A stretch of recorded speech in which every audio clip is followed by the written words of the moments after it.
வணக்கம். பொதிகை செய்திகளுக்காக சூர்யா ராஜகோபாலன். தலைப்புச் செய்திகள்.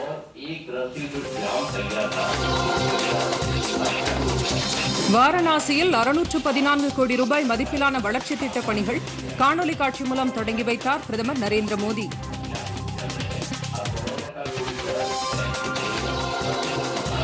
பண மதிப்பிழப்பு நடவடிக்கையால் நாட்டில் கருப்பு பணம் குறைந்து வரி செலுத்துவோர் எண்ணிக்கை அதிகரித்துள்ளது. பிரதமர் நரேந்திர மோடி.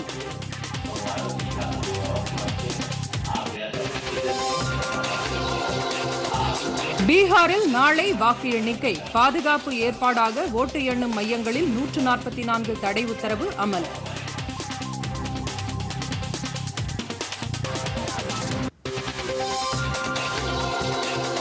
தமிழகத்தில் பள்ளிகள் திறப்பது குறித்து பெற்றோர்களிடம் கருத்து கேட்பு கூட்டம் தொடங்கியது. பெரும்பாலானோர் பள்ளிகள் திறக்க எதிர்ப்பு என தகவல்.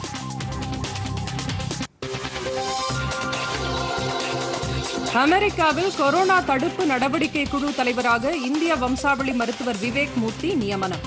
அதிபர் தேர்தலில் வெற்றி பெற்ற ஜோ பைடன் அறிவிப்பு.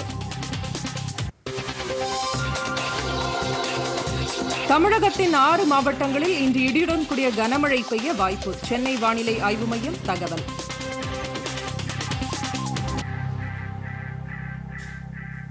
பிரதமர் நரேந்திர மோடி தமது சொந்த தொகுதியான வாரணாசி மக்களவைத் தொகுதியில் பல்வேறு வளர்ச்சித் திட்டங்களுக்கு காணொலி காட்சி மூலம் அடிக்கல் நாட்டினார். நிகழ்ச்சிக்கு முன்னிலை வகித்த உத்தரப்பிரதேச முதலமைச்சர் யோகி ஆதித்யநாத் திட்டங்கள் குறித்து விளக்கி கூறினார்.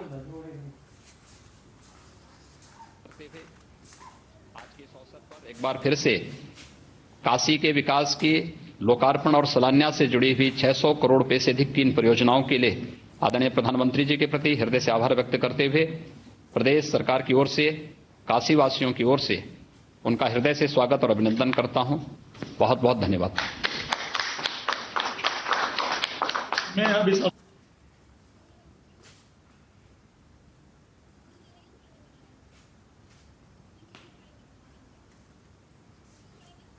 புதுதில்லியிலிருந்து பிரதமர் நரேந்திர மோடி காணொலி மூலம் நிகழ்ச்சியில் கலந்து கொண்டு வாரணாசியில் 614 கோடி ரூபாய் மதிப்பிலான திட்டங்களுக்கு அடிக்கல் நாட்டினார். इतना ऐसा लगता है वहीं बैठ करके खाना भी खा सकते हैं. इतना काशी की गली इतनी साफ सुथरी हो, ये देख करके इतना मन को आनंद हो रहा है जी, क्योंकि यही काशी के भविष्य के साथ जुड़ा हुआ विषय है. काशी लोग देखने आते हैं, काशी से प्रेरणा लेने आते हैं, और जब काशी के एक एक गली एक एक कण को लोग पवित्र मानते हैं, और आपने जिस प्रकार से रौनक बनाई है, तो मैं तो आपके इस इलाके के सभी लोगों को बधाई देता हूं. और दिवाली के कारण वहां तो अब तो जो मेरा एक प्रयास चला है रोशनी का, लाइट पहुंचाने का, क्या आपकी गलियों तक पहुंचा क्या? हाँ, बिल्कुल बिल्कुल. ये स्मार्ट सिटी के अंतर्गत ही आया है. हाँ. ये इलेक्ट्रिक है, वाटर सप्लाई है, सीवर लाइन है, और ये चौके जो बिछे हैं वो, और पेंटिंग का काम, ये सारे स्मार्ट सिटी के अंतर्गत शुरू हो चुके हैं. क्या उसका प्रभाव क्या है जब शाम को ये नई रोशनी वगैरह होती है, तो क्या प्रभाव है? शाम को लगता है कि एकदम मजा आ गया, मस्ती आ गई, ऐसा फील होता है. और जो पानी की बहुत समस्या थी, स्पेशली कि मतलब जो गली है उसमें बहुत दिक्कत थी. हालांकि मेरे मोहल्ले में भी वो चीज थी, लेकिन ये स्मार्ट सिटी के अंतर्गत जो कार्य हुए हैं वो समझ लीजिए दी बेस्ट. मजा आ गया. पानी तो मतलब बहुत ही सुंदर. और ये सिविल लाइन जो बार बार हर टाइम चौक हो जाते थे, फिलिंग ऊपर आती थी, गंदगियां ऊपर आती थी, वो सबसे निजात मिला है. और ये जो चौके बिछे हैं वो, एक तो बनारस गलियों का शहर है, ठीक, फिर उसके बाद यहाँ चूहे ये मतलब अपना काम पूरा करते हैं. तो ये जो चौके बिछे हुए हैं वे पूरे सिरमेंटेड होने के बाद इस पे चौके बिछे हैं, जो कि मतलब देखने में. வாரணாசி தொகுதி மக்களுடன் பிரதமர் காணொலி வாயிலாக தற்போது கலந்துரையாடுகிறார். பண மதிப்பிழப்பு நடவடிக்கையின் மூலம் நாட்டில் கருப்பு பண நடமாட்டம் குறைந்து வரி தாக்கல் மற்றும் முறைப்படுத்துதல் அதிகரித்துள்ளதாக பிரதமர் நரேந்திர மோடி தெரிவித்துள்ளார். நாட்டில் கருப்பு பண நடமாட்டத்தை ஒழிக்கும் வகையில் பிரதமர் நரேந்திர மோடி கடந்த 2016ஆம் ஆண்டு நவம்பர் 8ஆம் தேதி பண மதிப்பிழப்பு நடவடிக்கையை அறிவித்தார். இதன்படி மக்கள் பழைய 500 மற்றும் 1000 ரூபாய் நோட்டுகளை வங்கிகளில் மாற்றி புதிய நோட்டுகளை பெற்றுக் கொண்டனர். இந்நிலையில் இந்த நடவடிக்கையை நினைவு கூறும் வகையில் தமது டுவிட்டர் பக்கத்தில் செய்தி வெளியிட்டுள்ள பிரதமர் நரேந்திர மோடி பண மதிப்பிழப்பு நடவடிக்கை மூலம் நாட்டில் கருப்பு பண நடமாட்டம் கட்டுப்படுத்தப்பட்டுள்ளதாக தெரிவித்துள்ளார். இந்த நடவடிக்கையின் மூலம் நாட்டு மக்களிடம் வரி தாக்கல் மற்றும் முறைப்படுத்துதல் நடைமுறைகள் அதிகரித்துள்ளதாகவும் இதன் மூலம் வெளிப்படைத்தன்மை ஊக்குவிக்கப்பட்டு வருவதாகவும் பிரதமர் குறிப்பிட்டுள்ளார். இத்தகைய நடவடிக்கைகள் மூலம் ஏற்பட்டுள்ள பயன்கள் நாட்டின் முன்னேற்றத்திற்கு வழிவகுக்கும் என்றும் பிரதமர் நரேந்திர மோடி தெரிவித்துள்ளார். குஜராத் மாநிலம் ஹாசிரா கோஹா இடையே ரோபாக்ஸ் முனையத்தை பிரதமர் நரேந்திர மோடி காணொலி காட்சி மூலம் திறந்து வைத்தார். இந்த சேவையை தொடங்கி வைத்த பின் பயனாளர்களுடன் பேசிய அவர் பொருளாதாரத்தை மேம்படுத்தவும் கால விரயத்தை தவிர்க்கவும் இந்த சேவை பெரிதும் பயனுள்ளதாக இருக்கும் என்று தெரிவித்தார். இந்த சேவையை மக்கள் முழுவதுமாக பயன்படுத்திக் கொள்ள வேண்டும் என்று கேட்டுக்கொண்ட பிரதமர் அடுத்த தலைமுறையினருக்கான போக்குவரத்து அம்சத்தில் இந்த சேவை பெரிதும் பங்காற்றும் என்று குறிப்பிட்டார்.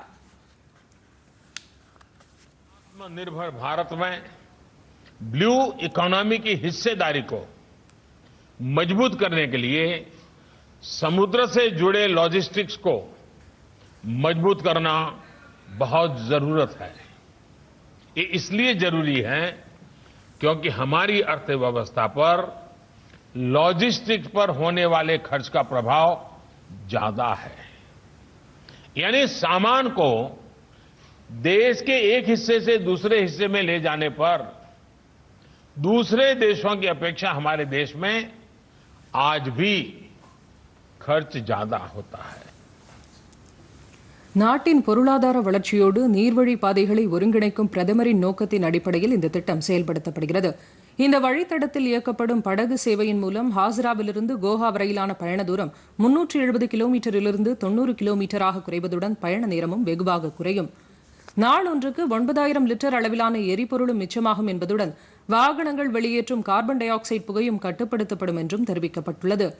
நாள் ஒன்றுக்கு 3 முறை இந்த வழித்தடத்தில் படகு போக்குவரத்து இயக்கப்படும் என்றும் ஆண்டுதோறும் 5 லட்சம் பயணிகள், 80,000 பயணியர் வாகனங்கள், 50,000 இருசக்கர வாகனங்கள், 30,000 கனரக வாகனங்கள் இதில் பயணிக்கக்கூடும் என எதிர்பார்க்கப்படுகிறது. இதனிடையே மத்திய கப்பல் போக்குவரத்து அமைச்சகம் இனி துறைமுகம், கப்பல் போக்குவரத்து மற்றும் நீர்வழிச்சாலை அமைச்சகம் என பெயர் மாற்றம் செய்யப்பட்டுள்ளது. பீகார் சட்டப்பேரவை தேர்தலில் பதிவான வாக்குகள் நாளை எண்ணப்படுகின்றன. 243 தொகுதிகள் கொண்ட பீகார் சட்டப்பேரவைக்கு 3 கட்டங்களாக தேர்தல் நடைபெற்றது. இந்த தேர்தலில் பதிவான வாக்குகளை எண்ணும் பணி 55 மையங்களில் நாளை காலை 8 மணிக்கு தொடங்குகிறது. வாக்கு எண்ணும் மையங்களில் 3 அடுக்கு பாதுகாப்பு போடப்பட்டுள்ளது. முதலில் துணை ராணுவப் படையும் அடுத்து பீகார் ராணுவ போலீசும் வெளிவட்டத்தில் மாவட்ட காவல்துறையினரும் பாதுகாப்பு பணியில் ஈடுபடுத்தப்பட்டுள்ளனர்.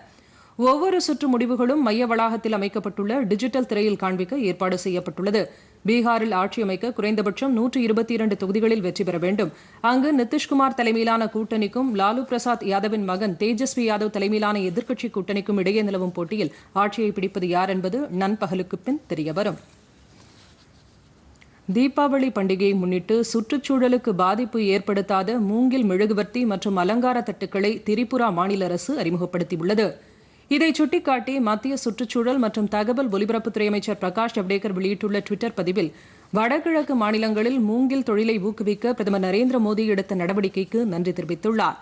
இது உள்ளூர் மக்களின் தயாரிப்புகளுக்கு ஊக்கமளிக்கும் வகையில் உள்ளது என அவர் குறிப்பிட்டுள்ளார். அப்பகுதியில் உள்ள கைவினை கலைஞர்களுக்கு வேலை வாய்ப்புகளை உருவாக்குவதுடன் சுற்றுச்சூழல் மாசை குறைக்க உதவும் என்று அமைச்சர் பிரகாஷ் ஜவ்டேகர் தெரிவித்துள்ளார். இந்திய அறிவியல் மற்றும் பொருளாதார சூழலுடன் வெளிநாடுகளில் உள்ள இந்திய விஞ்ஞானிகளையும் இணைக்க நடவடிக்கை எடுக்கப்படும் என்று மத்திய சுகாதாரத்துறை அமைச்சர் ஹர்ஷ்வர்தன் தெரிவித்துள்ளார். அறிவியல் தொழில்நுட்பம் மற்றும் புதுமை கண்டுபிடிப்பு கொள்கை பற்றி வெளிநாடு வாழ் இந்திய விஞ்ஞானிகளுடன் அமைச்சர் ஹர்ஷ்வர்தன் காணொலி மூலம் ஆலோசனை நடத்தினார். இதுபோன்ற ஆலோசனைக் கூட்டத்தில் மத்திய அமைச்சர் ஹர்ஷ்வர்தன் கலந்து கொண்டது இதுவே முதன்முறையாகும். இந்த ஆலோசனைக் கூட்டத்தில் மத்திய அரசின் முதன்மை அறிவியல் ஆலோசகர் விஜயராகவன், அறிவியல் தொழில்நுட்பத்துறை செயலாளர் அசுதோஷ் சர்மா உள்ளிட்டோர் கலந்து கொண்டனர். கூட்டத்தில் பேசிய மத்திய அமைச்சர் ஹர்ஷ்வர்தன், இந்தியாவின் தகவல் தொழில்நுட்பம் மற்றும் உயிரி தொழில்நுட்ப தொழில் வளர்ச்சிக்கு வெளிநாடு வாழ் இந்திய விஞ்ஞானிகள் சிறந்த பங்களிப்பை அளித்துள்ளதாக தெரிவித்தார். நோய் கட்டுப்பாட்டில் சரியான உணவு முறை முக்கிய பங்கு வகிப்பதாக பிரதமர் அலுவலக இணையமைச்சர் ஜிதேந்திர சிங் தெரிவித்துள்ளார். உலக நீரிழிவு வாரத்தை முன்னிட்டு டிஜிட்டல் வழி அறிவு மேம்பாடு, நீரிழிவு நோய்க்கு ஏற்ற ஊட்டச்சத்து என்ற தலைப்பிலான இணைய வழி கருத்தரங்குக்கு இந்திய மருத்துவர்கள் சங்கம் ஏற்பாடு செய்திருந்தது. இதில் சிறப்பு விருந்தினராக கலந்து கொண்டு தொடக்க உரையாற்றிய அமைச்சர், நீரிழிவு நோயாளிகளுக்கு பரிந்துரைக்கப்படும் முறையான உணவு முறை ஆரோக்கியமான மக்களுக்கும் பரிந்துரைக்கலாம் என்றார். அப்போதுதான் சாதாரண மக்களுக்கும் நோய் தாக்குதல் ஏற்படாது என்று அமைச்சர் ஜிதேந்திர சிங் தெரிவித்தார். நடப்பு கரீஃப் பருவ காலத்தில் கடந்த ஆண்டை காட்டிலும் 19.92% அளவுக்கு நெல் கூடுதலாக கொள்முதல் செய்யப்பட்டுள்ளதாக மத்திய அரசு தெரிவித்துள்ளது. நடப்பு கரீஃப் பருவத்தை முன்னிட்டு விவசாயிகளிடமிருந்து குறைந்தபட்ச ஆதரவு விலைக்கு அரசு தொடர்ந்து நெல் கொள்முதல் செய்து வருகிறது. இதன்படி பஞ்சாப், ஹரியானா, உத்தரப்பிரதேசம், தமிழ்நாடு, தெலங்கானா, ஆந்திர பிரதேசம், உத்தராகண்ட், சண்டிகர், ஜம்மு காஷ்மீர், குஜராத் மற்றும் கேரளாவில் இந்த ஆண்டு நெல் கொள்முதலில் நல்ல முன்னேற்றம் ஏற்பட்டுள்ளது. கடந்த நவம்பர் 7ஆம் தேதி வரையிலான காலகட்டம் வரை 248.99 லட்சம் மெட்ரிக் டன் அளவுக்கு நெல் கொள்முதல் செய்யப்பட்டுள்ளது.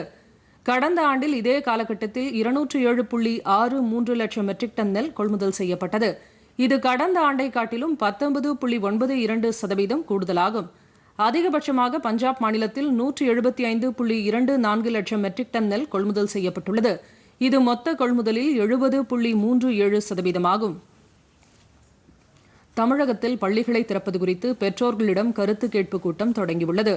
தமிழகம் முழுவதும் அந்தந்த பள்ளிகளில் தலைமை ஆசிரியர்கள் தலைமையில் காலை 10 மணிக்கு கூடிய இந்த கூட்டத்தில் 9ஆம் வகுப்பு முதல் 12ஆம் வகுப்பு வரை படிக்கும் மாணவர்களின் பெற்றோர் கலந்து கொண்டுள்ளனர். கொரோனா பரவல் அச்சம் நிலவுவதால் பள்ளிகளை திறக்க பெரும்பாலான பெற்றோர் எதிர்ப்பு தெரிவித்தனர். ஒரு சிலர் மட்டுமே கொரோனா பாதுகாப்பு வழிகாட்டு நெறிமுறைகளை பின்பற்றி விரைந்து பள்ளிகளை திறக்க கேட்டுக் கொண்டனர். இந்த கூட்டத்தில் பங்கேற்க முடியாத பெற்றோர்கள் தங்கள் தரப்பு கருத்துக்களை கடிதம் மூலம் அந்தந்த பள்ளி தலைமை ஆசிரியர்களிடம் ஒப்படைத்தனர்.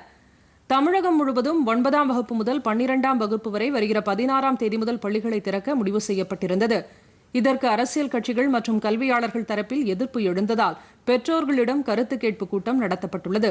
இதில் எடுக்கப்படும் முடிவு குறித்து நாளை மறுநாள் தமிழக அரசு அதிகாரப்பூர்வமாக அறிவிக்கும் என்று எதிர்பார்க்கப்படுகிறது. தொடர்வது விரைவுச் செய்திகள்.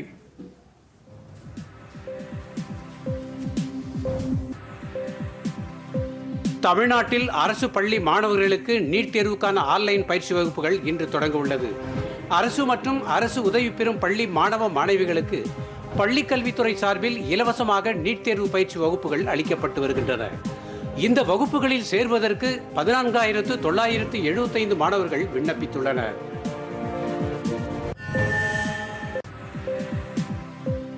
இலங்கை அரசிடமிருந்து தமிழக மீனவர்களின் 121 படகுகளை மீட்டுத்தர நடவடிக்கை எடுக்க வேண்டும் என்று பிரதமர் மோடியை மதிமுக பொதுச் செயலாளர் வைகோ கேட்டுக் கொண்டுள்ளார். இது தொடர்பாக பிரதமருக்கு அவர் அனுப்பியுள்ள மின்னஞ்சலில் 121 படகுகளை உடைத்து நொறுக்க இலங்கை நீதிமன்றம் ஆணையிட்டுள்ளதை சுட்டிக்காட்டியுள்ளார். படகுகளை மீட்டு தர வேண்டும் அல்லது அதற்கு இழப்பீடு பெற்றுத்தர நடவடிக்கை எடுக்க வேண்டும் என்று வைகோ குறிப்பிட்டுள்ளார். தமிழக மீனவர்களுடைய விசைப்படகுகளை அழிப்பதற்காக இலங்கை நீதிமன்றம் பிறப்பித்த உத்தரவை திரும்பப் பெற மத்திய மாநில அரசுகள் நடவடிக்கை எடுக்க வேண்டும் என்று தமிழ் மாநில காங்கிரஸ் தலைவர் ஜி.கே. வாசன் கேட்டுக் கொண்டுள்ளார். இது தொடர்பாக வெளியிட்டுள்ள அறிக்கையில் இலங்கை அரசுடன் உயர்மட்ட பேச்சுவார்த்தை நடத்தி தமிழக மீனவர்களுக்கு நியாயம் கிடைக்க வழிவகை செய்ய வேண்டும் என்றும் அவர் குறிப்பிட்டுள்ளார்.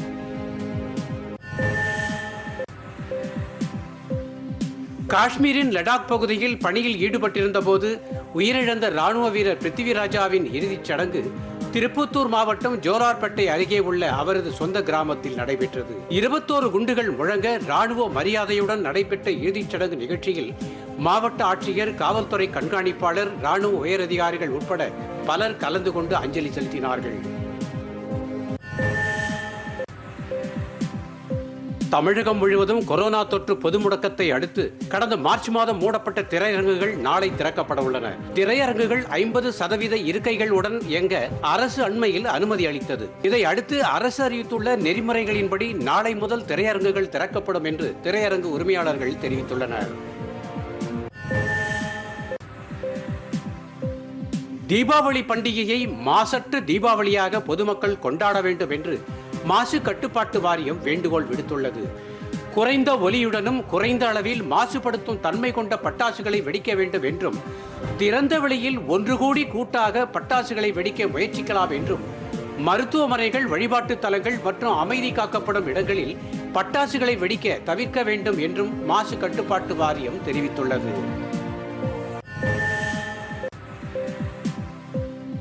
அசாம் மாநிலத்தில் அரசு மற்றும் தனியார் பள்ளி மாணவர்களுக்கு ஆதார் அட்டை வழங்குவதற்கான நடவடிக்கையை மாநில கல்வித்துறை இன்று தொடங்கியுள்ளது.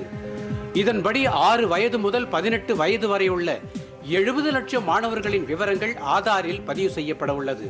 இந்த பணிகள் அடுத்த ஆண்டு மார்ச் மாதம் நிறைவடையும் என்று எதிர்பார்க்கப்படுகிறது.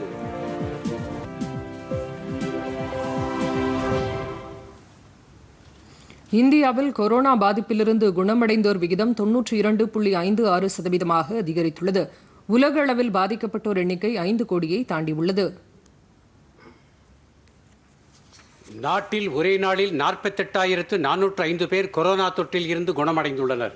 இதை அடுத்து குணமடைந்தவர்களின் எண்ணிக்கை 79,17,373 அதிகரித்துள்ளது. கடந்த 24 மணி நேரத்தில் புதிதாக 45,903 பேருக்கு கொரோனா தொற்று உறுதி செய்யப்பட்டுள்ளது.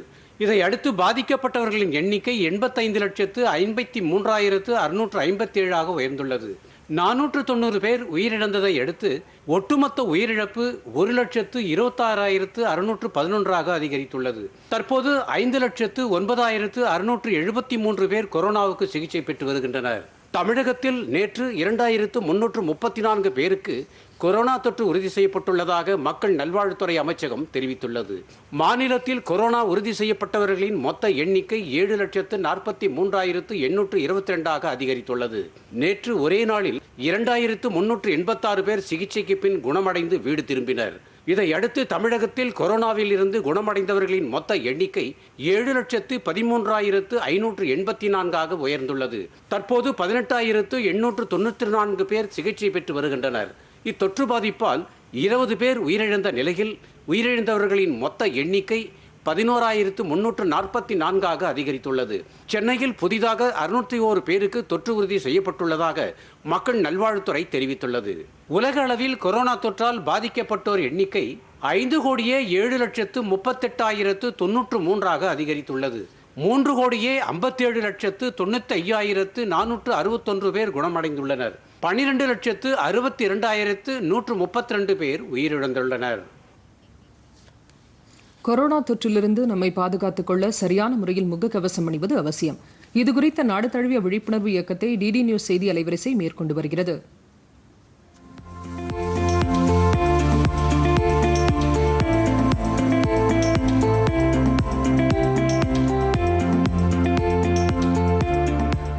கொரோனா தொற்றின் தாக்கம் ஒட்டுமொத்த மனித குலத்தையும் பாதித்து வருகிறது.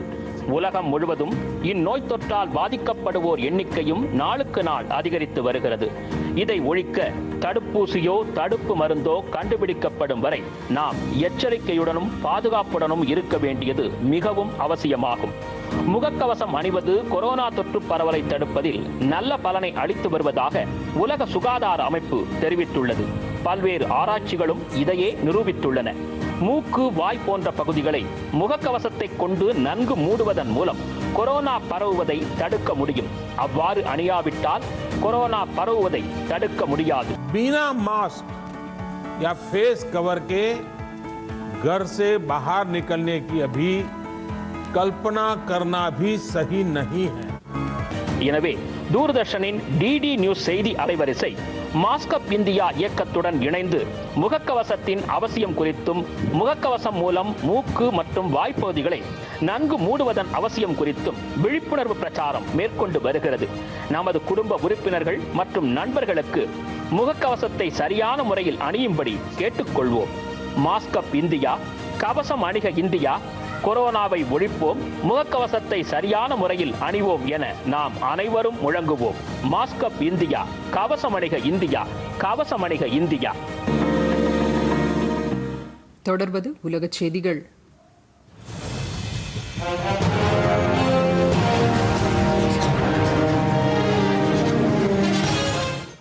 அமெரிக்காவில் கொரோனா பரவலை கட்டுப்படுத்த 12 உறுப்பினர்கள் கொண்ட புதிய குழு ஒன்றை அதிபராக தேர்ந்தெடுக்கப்பட்டுள்ள ஜோ பைடன் அறிவித்துள்ளார். இந்த குழுவின் தலைவராக இந்திய வம்சாவழியைச் சேர்ந்த மருத்துவ நிபுணர் விவேக் மூர்த்தி நியமிக்கப்பட்டுள்ளார். கர்நாடக மாநிலத்தை பூர்வீகமாக கொண்ட மருத்துவர் விவேக் மூர்த்தி ஒபாமா அமெரிக்க அதிபராக பதவி வகித்த காலத்தில் மருத்துவ தலைவராக பதவி வகித்துள்ளார். அமெரிக்க அதிபராக தேர்ந்தெடுக்கப்பட்ட பின்னர் ஜோ பைடன் கொரோனா தடுப்பு குழுவை அறிவித்துள்ளது குறிப்பிடத்தக்கது. மியான்மர் நாட்டின் பொதுத் தேர்தலில் ஆங் சாங் சூகியின் தேசிய ஜனநாயக கட்சி அதிக இடங்களில் வெற்றி பெற்று முன்னிலை வகிக்கிறது.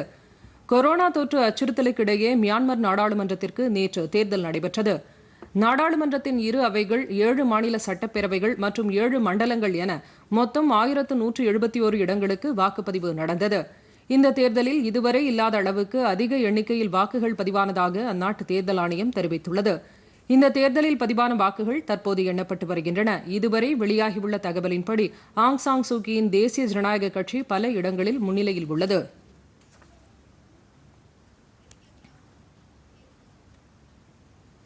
பொலிவியா நாட்டின் புதிய அதிபராக சோசியலிச கட்சித் தலைவர் லூயி ஆர்ட்ஸ் பதவியேற்றுக் கொண்டுள்ளார். லாபாஸ் நகரில் நடைபெற்ற நிகழ்ச்சியில் அவர் அதிபராக பொறுப்பேற்றுக் கொண்டார். இந்நிகழ்ச்சியில் அர்ஜென்டினா, பராகுவே, கொலம்பியா மற்றும் ஸ்பெயின் நாடுகளின் தலைவர்கள் கலந்து கொண்டனர். பொலிவியாவில் பரவி வரும் கொரோனா பரவலை கட்டுப்படுத்தும் நடவடிக்கைகளுக்கு முன்னுரிமை அளிக்கப் போவதாக லூயிஸ் ஆர்ட்ஸ் தெரிவித்துள்ளார்.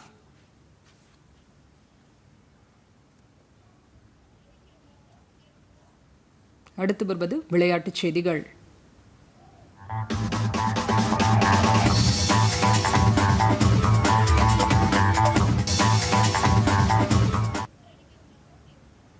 பிரான்சில் நடைபெற்ற பாரிஸ் மாஸ்டர்ஸ் சர்வதேச டென்னிஸ் போட்டியில் ரஷ்ய வீரர் மெத்வதேவ் சாம்பியன் பட்டம் வென்றுள்ளார். நேற்றிரவு பாரிஸில் நடைபெற்ற ஆடவர் ஒற்றையர் பிரிவு போட்டியில் மெத்வதேவ் உலகின் 7ஆம் நிலை வீரரான அலெக்சாண்டர் ஸ்வெரேவை எதிர்கொண்டார். 2 மணி நேரம் 7 நிமிடங்கள் நீடித்த இந்த ஆட்டத்தின் முடிவில் மெத்வதேவ் 5-7, 6-4, 6-1 என்ற செட் கணக்கில் ஸ்வரேவை வீழ்த்தி சாம்பியன் பட்டம் வென்றார். பாரிஸ் மாஸ்டர்ஸ் பட்டத்தை வென்ற 4வது ரஷ்ய வீரர் என்ற பெருமையை பெற்றுள்ள 24 வயதான மெத்வதேவுக்கு 2 கோடி ரூபாய் பரிசுத் தொகை வழங்கப்பட்டது. இந்தியா, ஆஸ்திரேலியா அணிகளுக்கிடையே நடைபெறவுள்ள கிரிக்கெட் போட்டிகளையொட்டி வரும் 13ஆம் தேதி முதல் இந்திய அணியினர் பயிற்சி மேற்கொள்ள உள்ளனர். இந்தியா, ஆஸ்திரேலியா அணிகளுக்கிடையே 3 ஒருநாள் போட்டிகள், 3 20 ஓவர் போட்டிகள் மற்றும் 4 டெஸ்ட் போட்டிகள் ஆஸ்திரேலியாவில் நடைபெறவுள்ளன. இதற்காக விராட் கோலி தலைமையிலான இந்திய அணியினர் வரும் 12ஆம் தேதி ஆஸ்திரேலியா சென்றடைய உள்ளனர். அங்கு அவர்களுக்கு கொரோனா பரிசோதனை மேற்கொள்ளப்பட்டு பின்னர் 13ஆம் தேதி முதல் சிட்னியில் அவர்கள் வலைப்பயிற்சியில் ஈடுபட உள்ளதாக தகவல்கள் தெரிவிக்கின்றன. இப்போட்டிகள் இம்மாதம் 27ஆம் தேதி தொடங்கி ஜனவரி 19ஆம் தேதி வரை நடைபெறவுள்ளன. தொடர்வது வானிலை.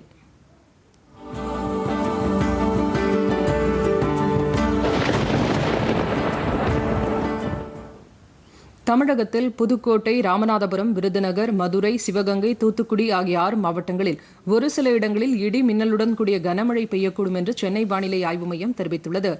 தமிழக பகுதிகளில் நிலவும் காற்றின் திசைவேக மாறுபாடு காரணமாக பெரும்பாலான மாவட்டங்களின் ஒரு சில பகுதிகளில் லேசானது முதல் மிதமானது வரை மழை பெய்ய வாய்ப்புள்ளதாகவும் அந்த மையம் வெளியிட்டுள்ள செய்திக்குறிப்பில் தெரிவிக்கப்பட்டுள்ளது. சென்னையை பொறுத்தவரையில் வானம் ஓரளவு மேகமூட்டத்துடன் காணப்படும். நகரின் ஒரு சில பகுதிகளில் இடி மின்னலுடன் கூடிய லேசானது முதல் மிதமானது வரை மழை பெய்யக்கூடும் என தெரிவிக்கப்பட்டுள்ளது. அதிகபட்ச வெப்பநிலை 31 டிகிரி செல்சியஸும் குறைந்தபட்ச வெப்பநிலை 25 டிகிரி செல்சியஸும் பதிவாகக்கூடும் என கூறப்பட்டுள்ளது.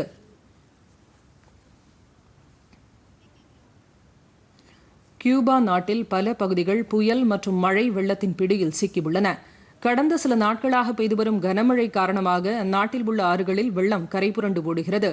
பல இடங்களில் உடைப்பு ஏற்பட்டு குடியிருப்பு பகுதிகளுக்குள் வெள்ளம் புகுந்துள்ளது. இதனால் நூற்றுக்கணக்கான மக்கள் பாதுகாப்பான இடங்களுக்கு வெளியேற்றப்பட்டுள்ளனர். மணிக்கு சுமார் 95 கிலோமீட்டர் வேகத்தில் வீசிய காற்று காரணமாக பல இடங்களில் மரங்கள் சரிந்து விழுந்து போக்குவரத்து துண்டிக்கப்பட்டுள்ளது.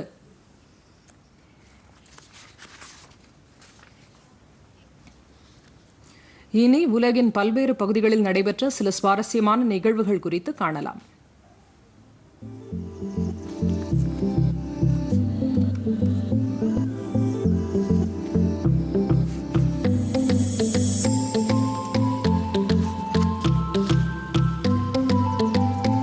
அமெரிக்க அதிபராக ஜோ பைடனும் துணை அதிபராக கமலா ஹாரிஸும் வெற்றி பெற்றுள்ளதை குறிக்கும் வகையில் ஒடிஷா கடற்கரையில் அவர்களது மணல் சிற்பம் உருவாக்கப்பட்டுள்ளது.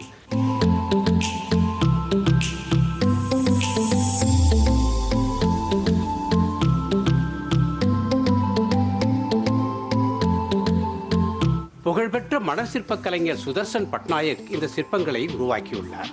கடற்கரைக்கு வரும் பார்வையாளர்களின் கவனத்தை இந்த சிற்பங்கள் ஈர்த்து வருகின்றன.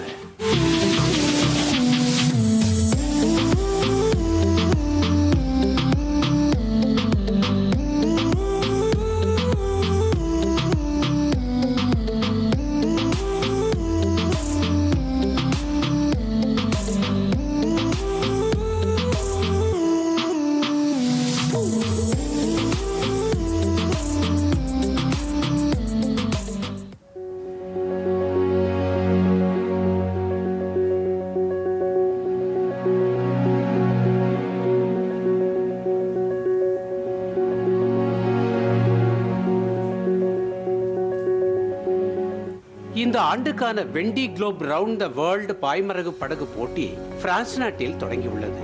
லெஸ் சாபிள்ஸ் டி ஓலோன் கடற்கரையில் நடைபெற்ற துவக்க நிகழ்ச்சியில் 33 படகுகள் அணிவகுத்து சென்றன.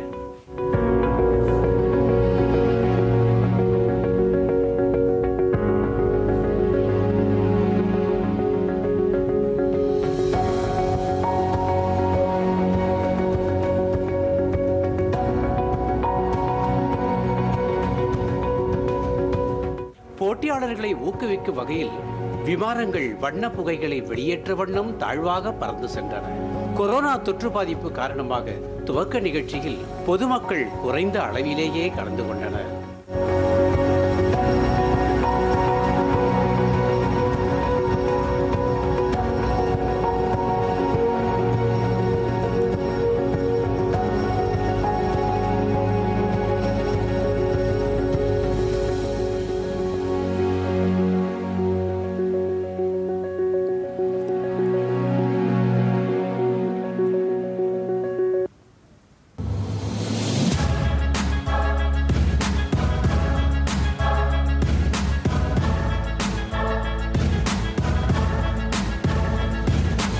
அமெரிக்காவில் நடைபெற்ற பிரீட்ஸ் கோப்பைக்கான குதிரை பந்தயத்தில் ஆத்தென்டிக் அணி வெற்றி பெற்றது. கொரோனா பரவலுக்கு மத்தியில் அமெரிக்காவின் கென்டக்கி மாகாணத்தில் இந்த போட்டி நடைபெற்றது.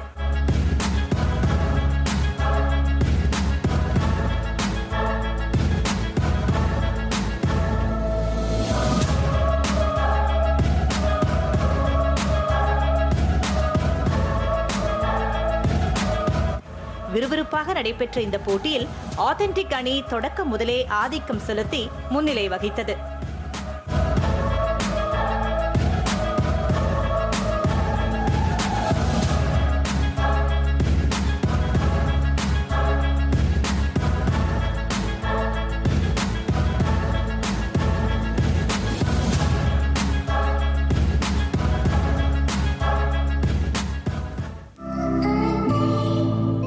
மகளிருக்கான சர்வதேச சைக்கிள் பந்தயத்தின் 2வது சுற்றில் ஜெர்மனியின் லிசா பிரென்னர் முதலிடம் பிடித்தார். ஸ்பெயின் தலைநகர் மேட்ரிடில் நடைபெற்று வரும் இந்த தொடர் 3 சுற்றுகளாக நடைபெறுகிறது. 9.3 கிலோமீட்டர் தொலைவிற்கு நேற்று நடைபெற்ற 2வது சுற்று போட்டியில் ஜெர்மனியின் லிசா வெற்றி பெற்றார். இத்தாலியின் எலிசா 2வது இடத்தை பிடித்தார். முதலாவது சுற்றில் 2வது இடத்தை பிடித்த லிசா இன்றைய 3வது சுற்றில் சிறப்பாக செயல்பட்டு ஆட்டத்தை தக்க வைத்துக் கொள்வாரா என்ற எதிர்பார்ப்பு எழுந்துள்ளது.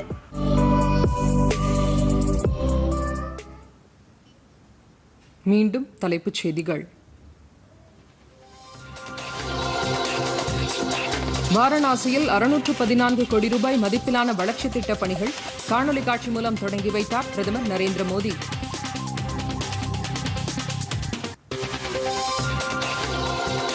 பண மதிப்பிழப்பு நடவடிக்கையால் நாட்டில் கருப்பு பணம் குறைந்து வரி செலுத்துவோர் எண்ணிக்கை அதிகரித்துள்ளது. பிரதமர் நரேந்திர மோடி.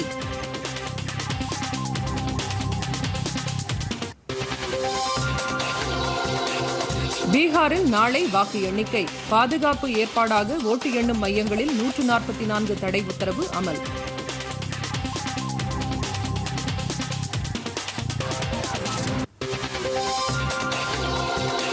தமிழகத்தில் பள்ளிகள் திறப்பது குறித்து பெற்றோர்களிடம் கருத்து கேட்பு கூட்டம் தொடங்கியது. பெரும்பாலானோர் பள்ளிகள் திறக்க எதிர்ப்பு என தகவல்.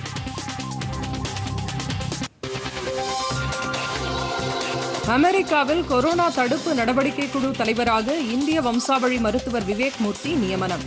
அதிபர் தேர்தலில் வெற்றி பெற்ற ஜோ பைடன் அறிவிப்பு. தமிழகத்தின் 6 மாவட்டங்களில் இன்று இடியுடன் கூடிய கனமழை பெய்ய வாய்ப்பு. சென்னை வானிலை ஆய்வு மையம் தகவல். பொதிகை செய்திகளை யூடியூபில் தமிழ் நியூஸ் தூர்தர்ஷன் என்ற சேனலிலும், முகநூலில் டிடி பொதிகை நியூஸ் என்ற பக்கத்திலும், ட்விட்டரில் டிடி நியூஸ் சென்னை என்ற பக்கத்திலும், இன்ஸ்டாகிராமில் டிடி பொதிகை நியூஸ் என்ற பக்கத்திலும் காணலாம். மேலும் உங்கள் கருத்துக்களை பொதிகை ddnews@gmail.com என்ற மின்னஞ்சலில் தெரிவிக்கலாம்.